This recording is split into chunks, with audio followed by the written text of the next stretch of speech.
అంతకుముందు కానీ ఈటెల రాజేందర్ కానీ అనేక మంది శ్రావణ్ కానీ తెలంగాణలో సార్ నంద్యాల జిల్లాలో వైసీపీ నేత హత్య మరొక్కసారి వైసీపీ పోలీసుల వైఫల్యం మీద చాలా సీరియస్ అవుతున్నది. జగన్మోహన్ రెడ్డి గారు కూడా చాలా సీరియస్ అయ్యారట. రాష్ట్రంలో ముఠాల పాలన కనిపిస్తుందని చెప్పి జగన్మోహన్ రెడ్డి గారు అన్నాం. టీడీపీ నాయకులే తన భర్తను చంపేశారని ఆ సుబ్బారాయుడు చనిపోయిన వ్యక్తి ఎవరైతే ఉన్నారో వాళ్ళ భార్య ఆరోపించడం. ఏంటి అసలు ఈ హత్యలు ఈ దారుణాలు చేస్తున్నారంటూ ప్రతిరోజు ఏదో ఒక అంశం తెర మీదకి వస్తుంది, జరుగుతున్నాయి కదా. ఇప్పుడు తెర మీద రావడం హత్య జరిగింది కదా. ఈ హత్య కూడా తుపాకీతో కాల్చో కత్తులతో పొడిచో కాదు, రాళ్లతో కొట్టి. నంద్యాల ఇప్పుడు జిల్లా అయింది. నిజానికి కర్నూలు జిల్లాలో కాస్త సంపన్నమైన ప్రాంతం, విద్య ఇవన్నీ ఉన్నటువంటిది. అటువంటి చోట ఈ సుబ్బారాయుడు అనే అతను, నేను ఇందాక వాళ్ళకు అనుకూలమైన పత్రిక ఉన్న దాంట్లోనే చదివాను ఏం రాశారని.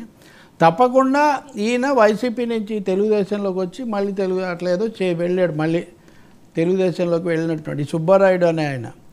అక్కడ ఈ బుడ్డా శ్రీనివాసరెడ్డి అనే ఆయన కూతురు ఎవరో అక్కడ సర్పంచ్ అయ్యారు. ఆయన తెలుగుదేశం.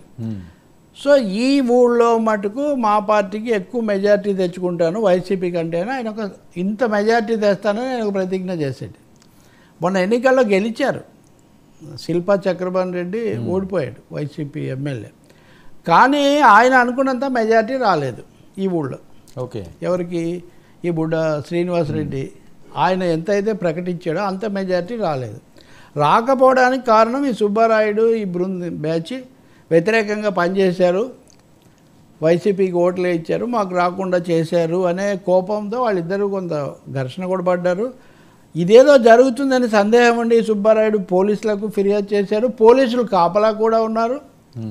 పోలీసులు కాపలా అంటే పోలీసు ఫిర్యాదే కాకుండా రంగంలోకి వచ్చిన తర్వాత కూడా ఇంత దారుణమైన హత్య జరగడం తప్పకుండా చాలా తీవ్రమైన ఆందోళనకరమైన విషయం. కలెక్టర్ల సమావేశంలో కూడా ఇలాంటి విషయాలు చర్చిస్తారని మనం రెవెన్యూతో పాటు లా అండ్ ఆర్డర్ కూడా చర్చకు వస్తాయని అనుకుంటాను. పోలీసులు అక్కడ నుంచి లేనప్పుడు ఇది జరిగింది అని ఇప్పుడు చెప్తున్నారు. వాళ్ళు వచ్చారు, అతను ఉన్నాడని అడిగారట. ఆయన భార్య పేరు సుబ్బమ్మ మీద ఉంది, లేడు అని ఆమె చెప్తున్నా వాళ్ళు నమ్మకుండా లోపలికి చొరబడి అక్కడికక్కడ రాళ్లతోనే కొట్టి ఆయన ప్రాణాలు పోయాయి. ఆ తర్వాత ఆమె కూడా గాయపడింది, ఆమె కూడా చికిత్స పొందుతుంది. సో తీవ్రమైన విషయం కదా. నంద్యాల లాంటి చోట ఇంతకుముందు కూడా ఘటనలు జరిగాయి. ఇదే సమయంలో ఇంకొక ఊళ్ళో కూడా జగ్గాయపేట అనుకుంటా ఇలాంటి ఘటనలు జరిగాయి.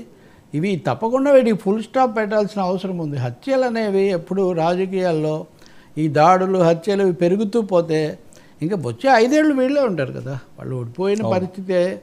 కాబట్టి తీవ్రమైన హెచ్చరికగా తీసుకోవాల్సిన అవసరం ఉంది ఈ ఘటనను. సరే, జగన్ కూడా ట్వీట్ ఎక్స్లో ఆయన పెట్టాడు, ముఠాల పాలన జరుగుతుంది అంటే. తనని ఫ్యాక్షనలిస్ట్ అనేవాళ్ళు కదా ఎప్పుడు.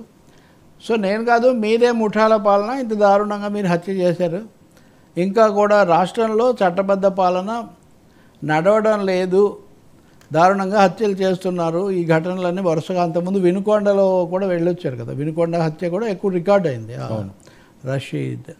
కాబట్టి తీవ్రమైన విషయమే. ఇలాంటివి ఎక్కడో చోట ఆపాల్సిన అవసరం ఉంది. చట్టబద్ధంగా మీరు కేసులు పెట్టండి, దానికి ఏమి ఇబ్బంది లేదు. కానీ రాజకీయంగా ఒకరు ఓడిపోయి ఒకరు గెలవటం, ప్రజాస్వామ్యంలో గెలుపులు ఓటములు ఉంటాయి. చంద్రబాబే అంటున్నారు కదా, మేము మళ్ళీ ఓట్లు తీసుకుంటేనే వస్తామని. కాబట్టి ఈ హత్యలు చాలా దారుణమైనవి.